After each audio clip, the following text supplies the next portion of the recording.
The money he had, no, it was all mud money, you heard me? And man, dude showed me over 500,000-600,000, over 400,000 cash. Damn, see, bro, that big ass box look like a bed, like a little coffin or something. That right? long one. Yo, how much was that in there? I don't know. I would probably get that one over 300,000 for sure, over 400,000. Yeah, he was like Big Meech to me, like just as big as Birdman. Like, you know what I'm saying? I know Birdman went and got 100 millions of rap money, but like on street level, like a lot of niggas fear Stone.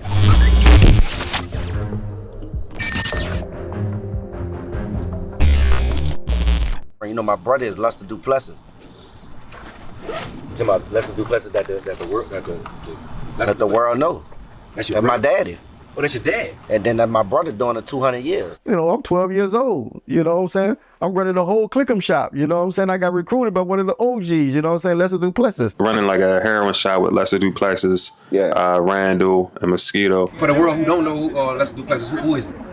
That's Pops and that's bro, you heard me? That's bloodline. Big gangster, you know what I'm saying? Like, as far as what I hear, you know what I'm saying? He wasn't to be played with. So he was super tight with Sam Scully.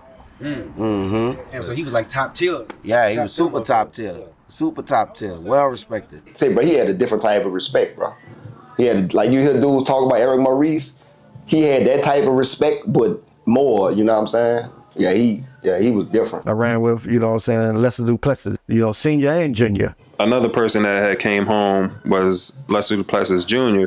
After 24 years, my brother went to jail in 96. He's junior. Yeah, it's Lester Duplessis Jr. He ever messed with the rap game? No, he never rapped. So that's the crazy thing. He never rapped. My brother D.I.G. is the one that rapped.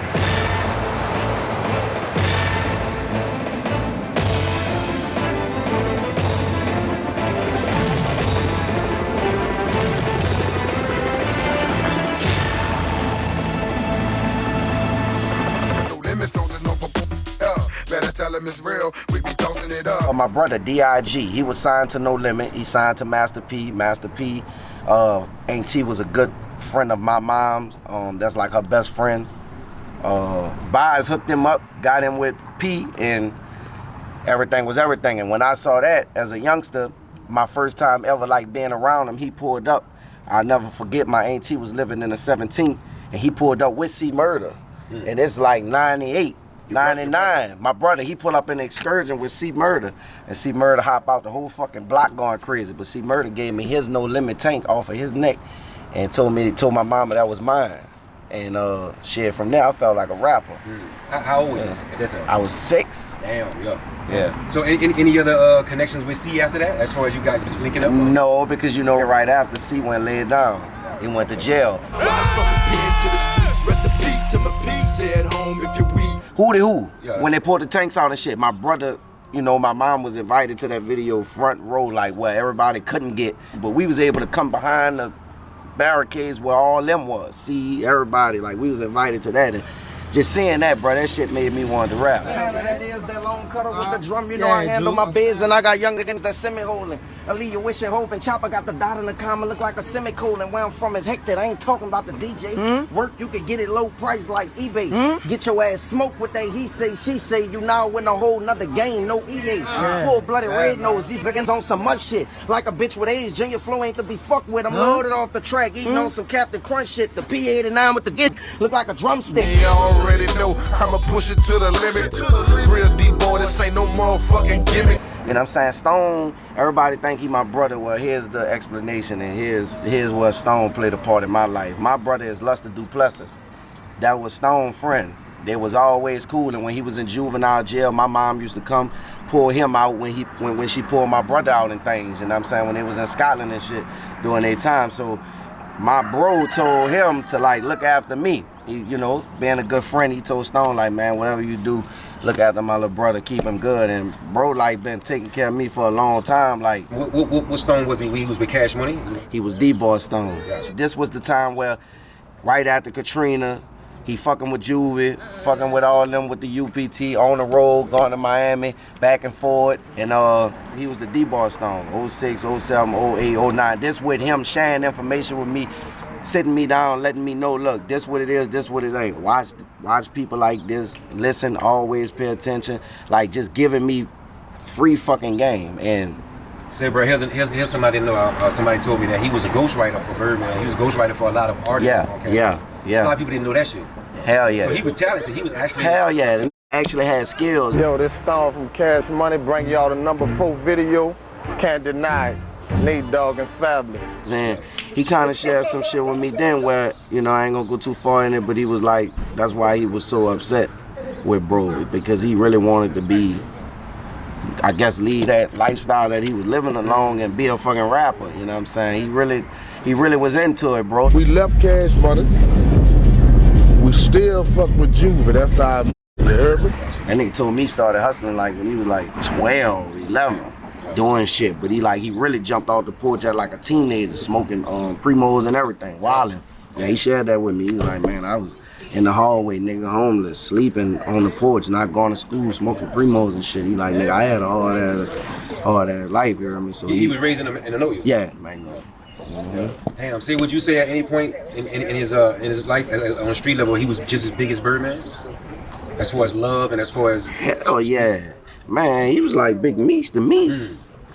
Big Meech to me, you hear me? I want people to understand his level too, you know. Yeah, he was like Big Meech to me, like just as big as Birdman. Like, you know what I'm saying? I know Birdman went and got 100 millions of rap money, but like on street level, like a lot of Killa Stone though, like successfully and everything. Like the hustler he was, bro's locked in with, you know what I'm saying, the biggest, like, you know what I'm saying? So he had it, like, bro, he was good, like, and the money he had, it was all mud money, you hear me? And dude was playing with dude showed me over $500,000-$600,000, over $400,000 cash, you hear me? And a lot of other shit that come with the game, you hear me? Like in my face, like 15 years old, like, that's what it is. Big box of cash, like over 400 racks cash. You see like the ones that you see online, like on like the video? The ones you see on that video, he had them like U-Haul had them bitches. Hey, they got 50s on next to the 100s, bro.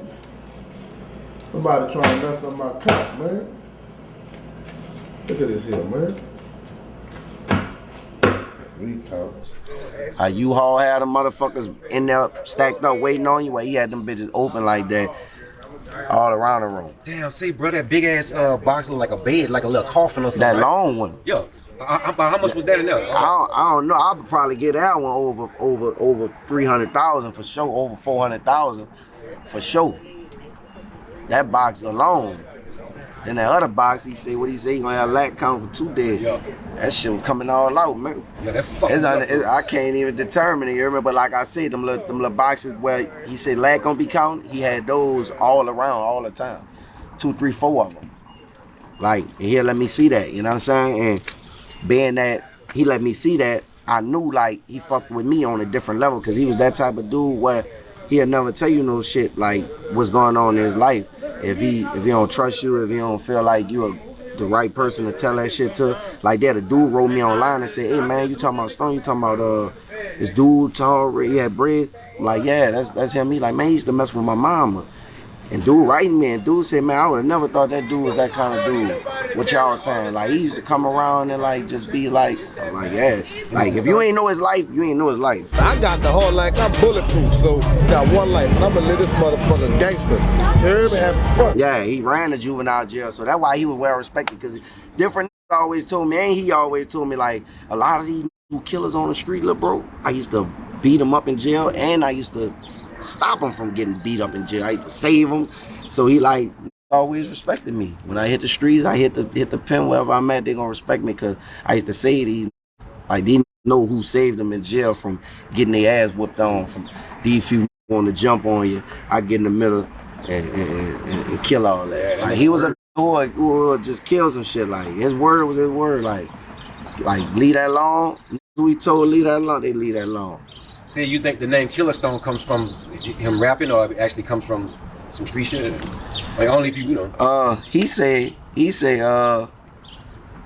some shit in his rhyme where it was like Killa.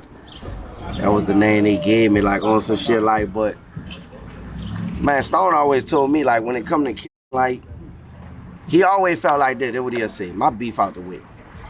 I got it. This is over. Over, you know what I'm saying?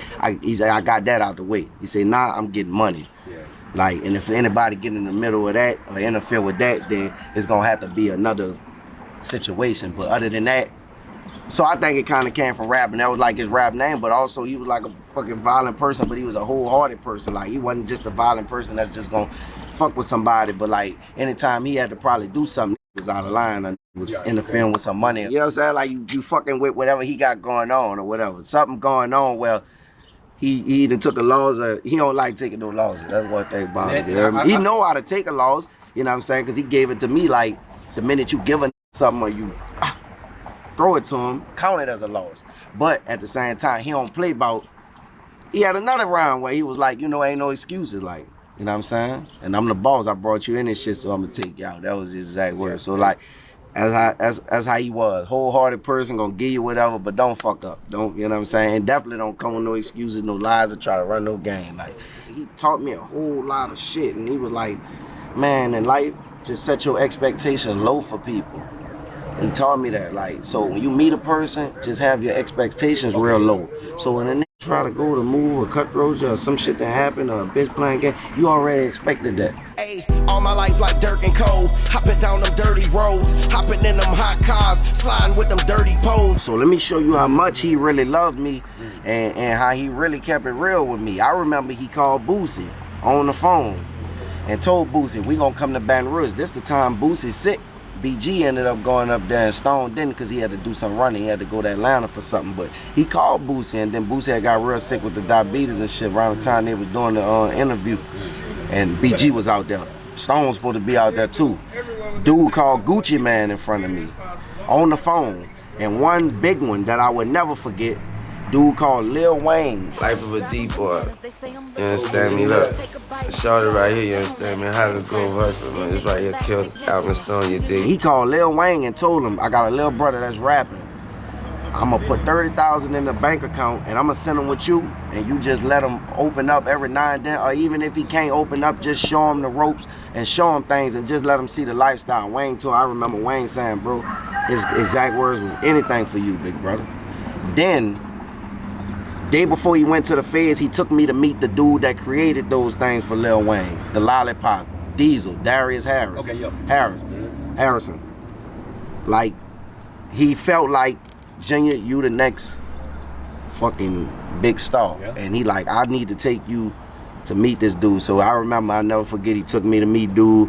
He left me with him and he went and grabbed some Waffle House with one of his little females or whatnot, whatever. And me and Diesel had made like 2-3 tracks. Yeah, within that time, he was gone. Damn. Yeah, so dude, that's how wholehearted he was. Like, did you ever get a chance to open up a few shows for Wayne? No, I never got to that. Like, all this in the midst of Big Bro making this happen, like in the month and a half, 2 months, he go fed. You left me. Any relationship with Wayne today? No, never ran into Wayne. But what Wayne don't know, my uncle Larry was married to his grandma. Nigga been on some family so shit. now if he ever see this, he know what I'm talking about. My uncle Larry married to his grandma. Shit, when bro died, shit started falling apart. You hear me?